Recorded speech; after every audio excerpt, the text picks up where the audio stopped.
Ok, estamos de volta ao vivo aqui no Rede Verdade, agora sim, doutor Jonathan Pontes, professor, constitucionalista, advogado aqui conosco, para a gente bater um papo sobre os sistemas mais polêmicos do momento aqui no Brasil. Doutor Jonathan, muito obrigado pela sua presença, boa tarde nesse 7 de setembro. Boa tarde, Luiz, boa tarde a todos aqueles que nos assistem no programa Rede Verdade da TV Arapuã. É um prazer estar aqui no dia, comemoramos 201 anos da independência do Brasil, quando Dom Pedro I deu o grito de independência. Então, realmente é uma data especial. Bom, eu queria começar essa nossa conversa com um trechozinho de uma imagem do desfile militar do 7 de setembro, lá em Brasília, na hora que o presidente Luiz Inácio Lula da Silva autoriza ali o comando do Exército a iniciar o desfile. Vamos dar uma olhada para a gente começar a conversar sobre esse tema. Cacau, pode colocar na tela.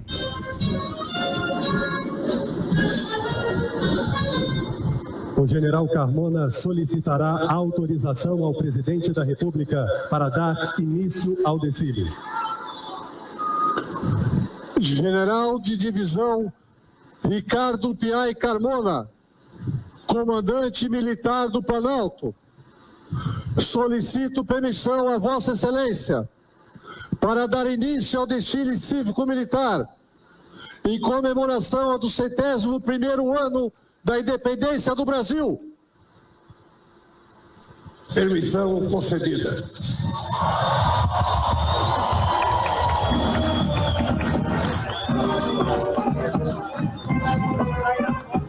Professor Jonathan Pontes, enfim, esse protocolo aí é só para simbolizar um debate o 7 de setembro ao longo dos anos e as forças militares, as forças armadas, de certa forma cobradas para se tomar alguma posição política, seja por um lado, contra o outro, mas passaram esses últimos anos sendo cobradas por alguns posicionamentos políticos.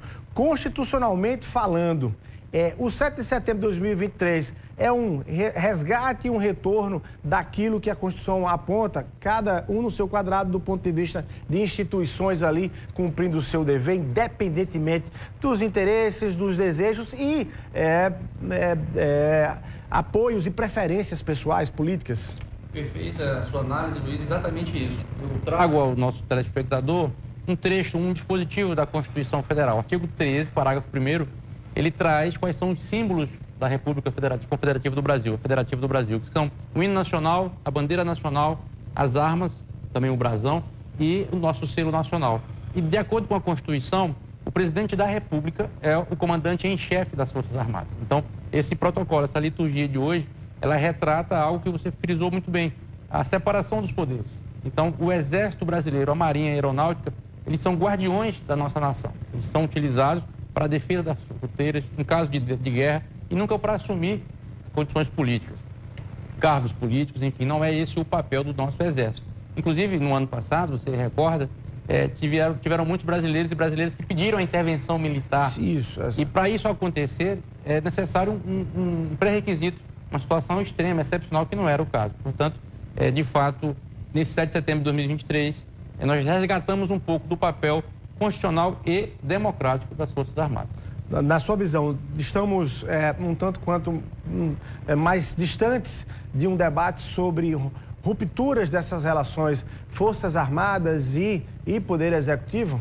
Sim. Na conjuntura atual política, inclusive, você percebe que não há mais atrito entre a Suprema Corte e o Poder Executivo, por exemplo.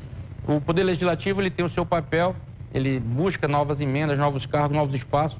Houve agora uma mini-reforma ministerial para acomodar os partidos do chamado Centrão. Portanto, atualmente, na nossa conjuntura, a separação dos três poderes ela está mais pacífica, menos belicosa do que nos anos anteriores. Bom, e aí, a partir disso, eu já queria tratar sobre, talvez, o tema mais comentado no Brasil ontem, que foi a decisão do ministro Dias Toffoli, do Supremo Tribunal Federal, anulando todas as provas e todos os acordos de leniência que foram feitos ali na investigação em relação a Odebrecht contra o presidente Lula especificamente. Segundo o ministro Dias Toffoli, um dos maiores erros do judiciário na história do Brasil, se não o pior, ele chegou a dizer, em relação à prisão do presidente Lula. Você se debruçou um tanto quanto pela decisão do ministro. Quais são os elementos que o ministro traz do ponto de vista de direito e de fato para que ele pudesse embasar essa fala dele, que de certa forma muito questionada por parte da população, naturalmente não eleitora do presidente Lula, mas que parte da população dizendo o seguinte: olha, isso é mais um ato de vingança do STF contra Bolsonaro, é mais, enfim, do ponto de vista do direito e jurídico, em que se baseou essa decisão do ministro Dias Toffoli? Muito bem pontuado, Luiz. Ontem nós tivemos essa decisão e eu preciso esclarecer para vocês que é uma decisão apenas monocrática do ministro Dias Toffoli. Ainda vai para... Essa decisão vai ser submetida ao pleno dos 11 ministros do Supremo Tribunal Federal. Mas não é uma decisão inédita. Eu preciso frisar isso. O ministro Gilmar Mendes, o então ministro Ricardo Lewandowski, o ministro Edson Fachin e o ministro Alexandre de Moraes e agora o ministro Dias Toffoli, eles têm aplicado, tá certo, as regras do processo penal e as regras da legislação extravagante, outras leis que regem a matéria. Eu vou citar um exemplo bem rápido em relação a uma lei de 2013, uma lei que aprovou no Brasil a condução coercitiva. Essa condução coercitiva era o fato da polícia chegar na sua casa e lhe levar à força para depor. Tá? Você não era investigado, você não era alvo de nenhuma operação, mas isso houve dezenas e dezenas de brasileiros e brasileiras que foram conduzidos coercitivamente. Lula passou por isso. Passou por isso o Lula e outras figuras, o ministro Guido Mantega com a sua esposa, à época, padecendo de câncer, enfim. Veio o Gilmar Mendes, uma decisão do Supremo monocrática que depois foi convalidada, e disse o seguinte: olha, a própria lei já estabeleceu as regras da condução coercitiva. Você precisa ser intimado para depor, se recusar a depor sem justificativa, atestado médico ou tal, para poder ser conduzido. Estava sendo a condução de forma ilegal. Isso parou. Aí veio uma outra questão que é agora que embasou a decisão do ministro Dias Toffoli. A delação premiada. Certo. Os acordos que ele atacou, que ele declarou nulos, foram os acordos efetuados pela empresa Odebrecht, que agora é Novo Cor, é outra nomenclatura, e os seus executivos. E o que é que diz a lei em relação à delação premiada? Ela tem que ser livre de coação, tem que ser livre de vícios e ela tem que apresentar provas. Como é que você vai, Luiz Torres, isso aí não precisa ser advogado, mas você vai estar preso, tá certo? E vai estar livre de coação, livre de vícios, livre de garantia. Então, houve sim, segundo a decisão do ministro Dias Toffoli, um verdadeiro lawfare, uma perseguição jurídica e com os aparatos do Estado a figuras políticas, dentre elas o presidente Lula. E ele citou na decisão, só fechando, é uma expressão americana também, um cover-up. A cobertura para essas ações foi o combate à corrupção, que é válido. O combate à corrupção ele tem que ser efetuado sempre, é uma missão nossa, mas dentro das regras. O disfarce. O disfarce, ele citou isso na sua decisão. Eu li a decisão na íntegra para poder vir debater com vocês e entendo o seguinte: ela, de novo, não é inédita, outros ministros trilharam esse caminho e, na minha visão, humilde opinião, foi uma decisão acertada, sem revanchismo histórico. Por quê? Ele não está dizendo que não houve corrupção, ele não entra nesse mérito. Se você vai discutir a corrupção, se você vai discutir o cometimento do crime, você precisa seguir as leis. Você não pode violar a lei para prender um bandido, por exemplo. Como eu cito um exemplo do Sérgio Moro, hoje senador, trouxe decisões que violavam a lei, independente da suspeição, independente da imparcialidade. Eu cito um exemplo. Houve uma decisão superior para impedir a divulgação de determinado teor. Segredo de justiça. Ele mesmo assim vazou trechos de sentença, trechos de... Saiu no Jornal Nacional, saiu outras matérias, enfim. Outra decisão absolutamente ilegal dele. Houve o grampo telefônico de um advogado, o então presidente Lula, ex-presidente Lula. Ele manda o grampo ser efetuado contra todo o escritório. E a decisão era pontual apenas de um advogado, e não contra 300 advogados, 20 advogados, 30 advogados. Então, assim, no Brasil, você que está nos assistindo, não basta você só prender os culpados, prender os bandidos. Você tem que fazer isso dentro da lei. O que o Supremo sinaliza a partir de ontem e vem sinalizando nos últimos tempos, inclusive em contraponto ao que ele decidiu, porque os argumentos dos que defendem a Operação Lava Jato, somente o ex-deputado Deltan Dallagnol, que também deu entrevista ontem, ele disse o seguinte: olha, então quer dizer que não aconteceu corrupção, que o dinheiro que a gente recuperou dos acordos, os bilhões que vieram de volta para a Petrobras, a gente vai ter que devolver agora. Não se trata disso. E aí o principal argumento que ele defende todas as decisões de Curitiba, a 13ª Vara, foram referendadas nas instâncias superiores. STJ, o próprio Supremo, o TRF da 4ª Região Só que é isso que disse o ministro Dias Toffoli, reconhecendo, entre aspas, o maior erro histórico. Não acho que é o maior erro histórico e judiciário do país. Teve outros erros, mas a Suprema Corte foi induzida a erro, meu caro Luiz, na medida em que validou, naquele momento e até ontem, esses acordos de leniência que foram obtidos de forma, a minha visão, ilegal. Agora, doutor João, você está então traçando para a gente aqui que ao longo, essa decisão do ministro Dias Toffoli, ela segue um roteiro que o STF, ao longo de alguns anos mais recentes, tem desmontado talvez alguns instrumentos que foram utilizados de forma muito excessiva. Condução coercitiva, a delação premiada sendo usada de forma como fim de uma investigação e não começo de algo. Exato. E ele trata isso como pau de arara do século XXI, né? Assim, você citou essa expressão, verdade. Aí eu quero perguntar, esses instrumentos todos, eles de fato, eles perdem força e juridicamente falando, começam a sair do arcabouço do braço do judiciário em relação a isso? Eu entendo. Sobretudo da delação. Eu entendo que não, Luiz. Ele não perde força, mas ele está sendo analisado sobre outra ótica, tá certo? Por exemplo, casos mais recentes aqui, vou citar o exemplo da Operação Calvário e outros, alguns investigados tentaram a delação premiada. Só que aí o Ministério Público da Paraíba faz um excelente trabalho, o GAECO, enfim, perceberam, mas cadê as provas? Então, assim, isso em Brasília, no Rio de Janeiro, principalmente no Rio de Janeiro, que é um estado... estado... a responsabilidade de atrelar o conteúdo da fala com provas. Com provas e também não obtendo essas delações de pessoas já presas. É mais interessante, até para ser mais ilícito, pessoas que estão soltas, que estão sem nenhum tipo de coação, sem nenhum tipo de restrição dos seus direitos. E aí, como eu disse, a delação ela não está em desuso, mas ela está sendo analisada agora, com essa conjuntura atual, sobre outra ótica, à medida em que precisa de provas e precisa de estar livre de vício. Tá. Vamos lá. Se, de fato, a decisão do ministro Dias Toffoli foi, inclusive, confirmada pelo STF, eu quero abre-se dois caminhos de cara, e eu comentei isso no rádio ontem. O primeiro caminho de cara é quem pagará por uma prisão apontada pelo ministro ilegal do presidente Lula? Como devolver a ele, não se devolve, né? Como se devolver a ele ou a eventual inocente essa injustiça apontada aí pelo ministro Dias Toffoli. E a segunda é do ponto de vista, os responsáveis aí, assim, essa decisão, ela já caminha para ir atrás de responsáveis por eventuais abusos? Perfeita análise, Luiz. Sim, no final da sua decisão, inclusive também na entrevista concedida ontem pelo atual ministro da Justiça, Flávio Dino, a decisão do ministro Dias Toffoli aponta que deve ser apuradas as responsabilidades dos agentes públicos, policiais federais, Ministério Público, juízes, a farra, entre aspas, das diárias dessas operações, enfim. Porque, vejam bem, era uma ação de Curitiba que efetuava mandado de prisão no Pará, na Paraíba, no Rio de Janeiro, São Paulo, todo o país. E mesmo sendo uma justiça federalizada, não tem essa competência toda. Mas a decisão do ministro Dias Toffoli aponta a necessidade de apuração das responsabilidades. Vamos ver até que ponto houve excesso, até que ponto houve violação de dever funcional, enfim, tudo isso vai ser devidamente apurado. Agora, em relação à reparação histórica, infelizmente, como diria o falecido cantor e poeta Cazuza, o tempo não para. Então, semana passada nós tivemos uma decisão do TCU que reconheceu que o ex-presidente Dilma não cometeu as chamadas pedaladas fiscais. Não vai se devolver o impeachment, nem os direitos políticos, nem a situação que já ocorreu. Da mesma forma, em relação ao Lula, que passou mais de 500 dias preso. O que ele pode fazer, isso tem sido já feito por outras pessoas que padeceram do mesmo problema, é uma ação de indenização, nesse caso, contra a União Federal. Paraíba, e aí com retorno pecuniário. Indenização por danos morais é o único caminho que se resta nesses casos.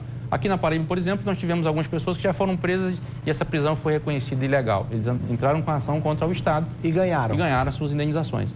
Tá. Bom, eu fico imaginando, doutor Jonas, esse nosso debate aqui, esse assunto, quer dizer, essa decisão do ministro em relação ao presidente Lula, sendo tratada de forma secreta, de forma sigilosa, sem que a população pudesse acompanhar, não o voto do ministro Dias Toffoli, nem o voto dos outros ministros. É mais ou menos isso que o presidente está sugerindo, aliás, sugeriu recentemente, alguns dias, defendendo que os ministros tenham aí o voto secreto na corte. Segundo ele, não há necessidade de ninguém saber desses votos e isso tem gerado animosidade e agressividade em relação aos ministros. Explica pra gente se isso cabe dentro do ponto de vista do funcionamento de um poder como o STF. Na verdade, foi uma fala infeliz do presidente da República, que se equivocou, tá? Ele tinha uma boa intenção no início da sua fala em relação a principalmente julgamentos polêmicos, onde um determinado ministro se posiciona contra o interesse da maioria. Por exemplo, a criminalização do aborto, das drogas, outros debates polêmicos. Então, ele quis dizer que o ministro poderia ser protegido. Ele falou que era para ser voto secreto. Não pode, porque independente da separação dos poderes, nós temos alguns princípios constitucionais que são essenciais e fundamentais. Por exemplo, o princípio da pessoalidade, da impessoalidade, aliás, da publicidade, da moralidade, da eficiência. Então, é preciso que a população saiba, sim, tá certo, como votou a Suprema Corte. Porque a Suprema Corte, no Brasil e também ao redor do mundo, ela tem um papel muito importante, que é garantir a última palavra, garantir o guardião da Constituição. Saber se aquele determinado tema é ou não constitucional, é ou não legal, é lícito. O problema é que no Brasil muitas questões chegam ao Supremo. Questões de pequeno valor, de pequeno porte, questões que eram para ser tratadas nas instâncias inferiores. Mas situações polêmicas, situações graves para nosso país, a Suprema Corte tem que decidir e ela tem as suas turmas e tem também o seu plenário. Aliás, eu discordo radicalmente do que disse o presidente. O STF é sempre muito acusado de se intrometer em muitos temas, mas na verdade os temas chegam ao STF. Exatamente. Né? É acusado de promover o ativismo judiciário, mas ele não faz nenhum tipo de medida, não toma nenhuma medida sem ser provocado, sem chegar os recursos até lá. Sobretudo essas de complexidade e de reflexos para a sociedade em geral. Com certeza. Agora, dentro desse debate, muita gente que defendeu, não, tá certo, o presidente tá certo em defender o voto secreto, lembrava e apontava, aliás, eu acho que o próprio ministro Dino, da Corte Suprema dos Estados Unidos. Assim, existem exemplos, de fato, no mundo que os votos dos ministros são votos secretos e a população só fica sabendo do resultado final? Existe, e também no Brasil. Eu cito um exemplo muito peculiar, Luiz, no Tribunal do Júri. Vocês têm 7 jurados escolhidos dentro da sociedade que vão absolver ou condenar um determinado réu, tá certo? Quando vai se coletar os votos, não se sabe quem votou. Os votos são sorteados, você vai recolher as cédulas, inclusive não tem mais um total. Recentemente houve uma alteração onde quando se atinge 4 da maioria, 4 para absolver ou 4 para condenar. Porque se for unânime, você fica sabendo quem votou em quem. Exatamente. Se for unânime, né? Então, e se for 4-3, enfim, aí, esse debate foi superado. Hoje ele é secreto, essa votação. Mas, então, mas aí, no caso do Tribunal de Júri, é uma natureza diferenciada, né? De um cidadão comum que é chamado para ser júri e do ministro do STF. De novo, eu reafirmo, o ministro do STF ele não pode votar de forma secreta, porque, a não ser quando o processo exigir o sigilo de justiça, o sigilo processual. Quando não há esse sigilo, é preciso saber, inclusive, para um recurso específico, são os embargos infringentes, ou embargos de divergência. Quando você tem uma determinada situação no Supremo, numa turma, e 3 ministros votam de um jeito e 2 votam de outro, uma decisão apertada, de 3-2. A parte que perdeu, ela tem a opção, no nosso ordenamento jurídico, tá certo? No nosso direito processual, de recorrer daquela decisão. E aí ela pode utilizar, olha, o ministro assim entendeu isso e ela quer levar essa discussão para a última palavra no pleno. Então é importante saber como cada um votou. Imagina se essa regra passa do sigilo dos votos e só se divulga, olha, foi 3-2. Eu perdi, mas qual foi o teor da minha perda? Como é que foi que o ministro que foi derrotado votou? Qual foi o entendimento dele sobre aquele tema, sobre aquele reflexo? É importante que esses votos uma restrição, uma limitação do direito de defesa. Perfeito. Agora, doutor João, você está condenando o resultado final, que o presidente Lula sugeriu, né? Ou seja, para evitar agressividade contra os ministros, vamos colocar voto secreto. O resultado final, você diz, não é por aí. Agora, a causa que ele está utilizando, ela de fato deve ser uma causa enfrentada, não pelo voto secreto, mas de outra forma, né? Porque particularmente a gente fica vendo ministros, julgadores, juízes, desembargadores sendo atacados, advogados inclusive. O ministro Zanin, enquanto advogado, foi atacado no aeroporto. Verdade. Com ameaças físicas, verbais e de toda forma, por uma decisão do ministro ou do julgador. Tem algum sinal de aperfeiçoamento da legislação brasileira e do próprio judiciário, tratando de pessoas que, no afã de dizer que está pela liberdade de expressão, está atacando outra pessoa que tomou uma decisão que você não gostou? Muito bem pontuado, Luiz. Esse é um debate quando você vai analisar o contraste entre 2 princípios constitucionais, por exemplo, a liberdade de expressão e a sua honra, a preservação da sua honra. São 2 direitos. São 2 direitos igualmente protegidos. E aí nós temos que ver, por exemplo, a figura do parlamentar. Na época, você lembra o deputado Daniel Silveira, então deputado, ele utilizou a sua prerrogativa como deputado para agredir realmente, nominalmente, alguns ministros, chamar de bandidos e tal. E aí os ministros tiveram as representações nesse sentido e decidiram que aquilo caracterizava, de fato caracterizava um crime. Ele chegou até a perder o mandato em relação a isso. Então já existem os mecanismos na nossa legislação, tá, das representações criminais, por exemplo, crimes contra a honra, injúria, calúnia, difamação. Existem as questões administrativas também. A própria Câmara pode abrir um processo de ética em relação à quebra de decoro, o Senado, enfim, as instâncias legislativas. A grande questão se banalizou muito, infelizmente, as fake news, tá? Então você, além disso, pelas redes sociais e pela mudança no sistema de mídia, pessoas comuns, advogados até, são agredidos, mas também agridem. Eu não posso utilizar essa plataforma, esse programa de enorme audiência e xingar o ministro, chamá-lo de bandido, dizer que essa decisão foi comprada, dizer que ele é capacho do Lula, enfim. Pessoas têm cometido excessos e esses excessos não são reprimidos. A partir do momento em que começarem a ser reprimidos, começarem a sofrer sanções, por exemplo, o advogado pode perder a sua carteira da OAB se ele infringir a ética, o nosso código de ética. Um juiz, ele pode ser punido também se ele tecer comentários sobre uma decisão ou se ele agredir, ainda que de forma velada, uma instância superior. Imagine que um juiz deu uma sentença e o tribunal reformou essa sentença. E aí ele vai para a televisão e diz, olha, a minha sentença estava correta, o tribunal certamente recebeu dinheiro, recebeu propina, enfim.